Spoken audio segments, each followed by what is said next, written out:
Assalamualaikum warahmatullahi wabarakatuh. Perkenalkan, nama saya Muhammad Raihan Febriansyah dari kelas R2J. Pada kesempatan kali ini saya akan membahas tentang epistemologi rasionalisme yang akan saya hubungkan dengan studi kasus Cafe Jamban. Namun sebelum menghubungkan antara epistemologi rasionalisme dengan Cafe Jamban, terlebih dahulu kita mengetahui apa itu epistemologi rasionalisme. Secara etimologis, epistemologi berasal dari bahasa Yunani yaitu epistem yang berarti pengetahuan dan logos yang berarti ilmu. Secara terminologis, epistemologi dapat dimaknai sebagai sistematika filsafat yang mempelajari tentang ilmu pendidikan. Fokus utama epistemologi bukan pada objeknya itu sendiri, melainkan pada pengetahuan kita tentang objeknya. Pertanyaan yang sering muncul dalam epistemologi yaitu bagaimana kita tahu tentang itu dan dari mana kita mengetahuinya. Di dalam epistemologi terdapat dua aliran, yaitu empirisisme dan rasionalisme. Bagi empirisisme, pengetahuan paling dasar dapat diperoleh dari pengalaman indrawi atau panca indera. Sedangkan bagi rasionalisme, pengetahuan sejati hanya bisa dicapai dengan menggunakan akal.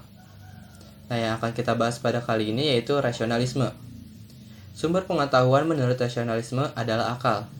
Akal memperoleh bahan melalui indera, kemudian diolah oleh akal sehingga menjadi pengetahuan.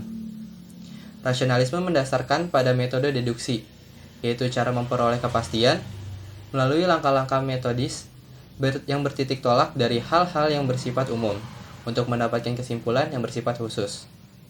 Rasionalisme berpendirian bahwa sumber pengetahuan terletak pada akal, bukan karena rasionalisme mengingkari nilai indrawi, melainkan menurut rasionalisme, terkadang nilai indrawi paling-paling dipandang sebagai sejenis perangsang bagi pikiran. Para penganut rasionalisme pun yakin bahwa kebenaran dan kesesatan terletak dalam ide kita, dan bukannya pada objek. Nah, sekarang saya akan menghubungkan atau mengaitkan antara epistemologi rasionalisme dengan studi kasus Cafe Jamban.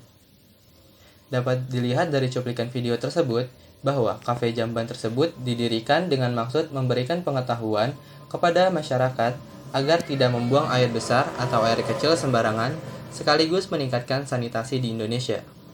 Dan kafe tersebut dibuat bukan hanya untuk sebagai tempat makan, tapi juga sebagai tempat berkumpul atau sebagai media diskusi. Tetapi jika kita lihat melalui panca indera, jamban adalah tempat untuk membuang kotoran dari perut kita, yang tidak mungkin kita pikir bahwa tempat tersebut dapat dijadikan tempat untuk menaruh makanan.